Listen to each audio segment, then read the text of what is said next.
Kapag noong ang ini-enumerate noong mga diskaya ay mga congressmen, wala naman silang ginawa, di ba?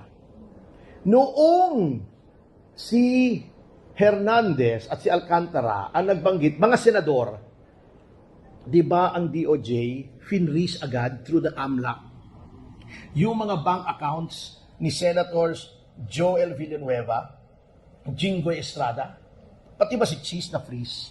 Oo. Finreeze, di ba? Oo. Bakit nung nagbanggit congressman, di finreeze? Bakit yung senador, pinifreeze?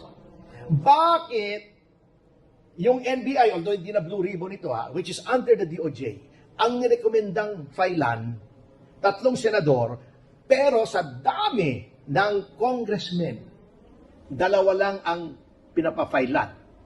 Si Saldico at saka yung sa Caloocan, si Mitch Kahayon Uy. Oh, yun lang. Sa dami. Binanggit si Martin. Bakit hindi nila pinapafailan si Martin? Yung ibang congressman, ang daming binanggit ni Diskaya. Di ba? Oh. Bakit ganon? Hindi kaya, naglabas sila aksyon ng pahayag, halos lahat daw ng senador. Mayroong insertion sa flood control. What are they trying to do?